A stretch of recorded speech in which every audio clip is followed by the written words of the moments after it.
인천시의회는 최근 정신질환자가 지역사회에서 적절한 치료 및 재활을 통해 자립생활을 할 수 있는 지원 근거 마련을 위한 인천시 정신질환자 지원 및 자립촉진 등에 관한 조례 제정안을 원안 가결했습니다. 지난해 말 기준 인천에 등록된 정신장애인은 4,945명입니다. 제정안은 정신질환에 대한 정확한 진단과 적절한 치료를 받을 수 있도록 지원하고 지역사회에서 정신질환자의 자립을 촉진할 수 있도록 노력할 것을 규정했습니다. 정신질환자 자립생활 지원 사업으로 고용촉진 및 직업재활 지원, 지역사회 거주 지원, 동료 지원인 양성 및 동료 상담 지원, 동료 지원 쉼터 설치 운영, 권익공호 자립생활에 필요한 교육훈련 및 홍보 등의 사업을 추진토록 했습니다.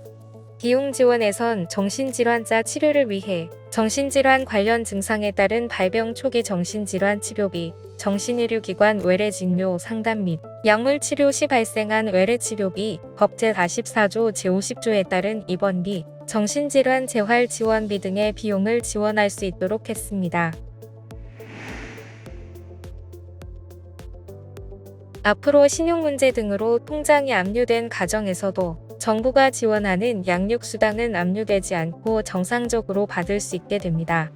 교육부는 8월 14일 양육수당 수급 가정의 재정적 안정을 위해 이날부터 양육수당을 압류방지 전용 통장으로 받을 수 있다고 밝혔습니다.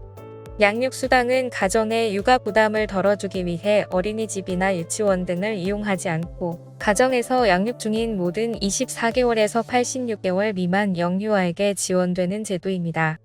하지만 그동안 일부 가정에서는 신용문제나 금융상황에 따라 채권자에게 압류돼 실제로 양육비로 사용하지 못하는 경우가 발생하기도 했습니다. 이번 조치로 양육수당을 압류방지 통장을 통해 받을 수 있게 돼 양육에 필요한 최소한의 지원금을 안전하게 보호할 수 있게 됐습니다. 양육수당 압류방지 전용 통장은 11개 금융기관에서 개설할 수 있으며 가까운 금융기관을 방문해 전국읍면동 주민센터에서 발급하는 양육수당 수급자 확인서를 제출하면 됩니다.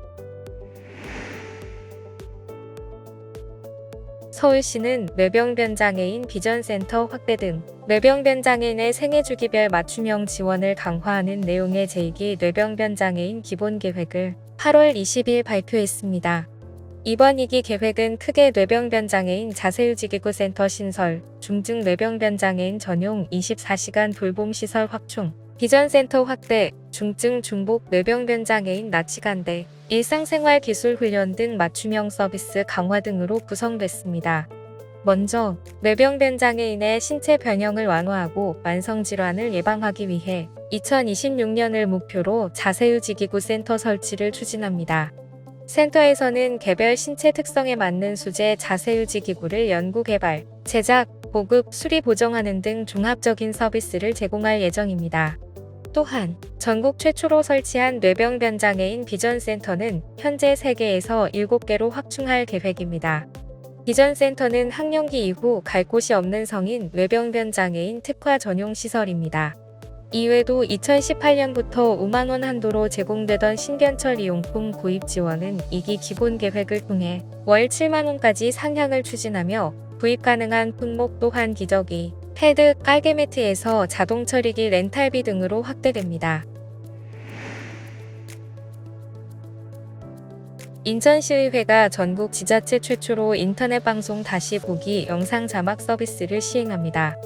영상 자막은 기존의 문서로만 제공되던 회의록을 재가공해 다시 보기 영상에 자막을 입혀 한눈에 의정 활동을 확인함으로써 대시민 접근성을 높이기 위한 서비스입니다.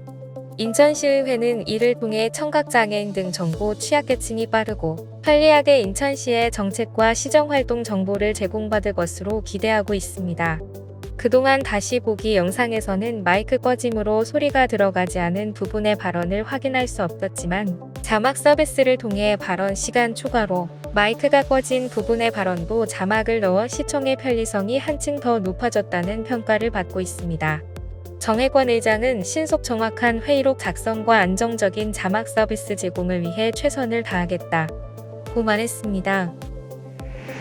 지금까지 장애인생활신문 편집국에서 전해드렸습니다.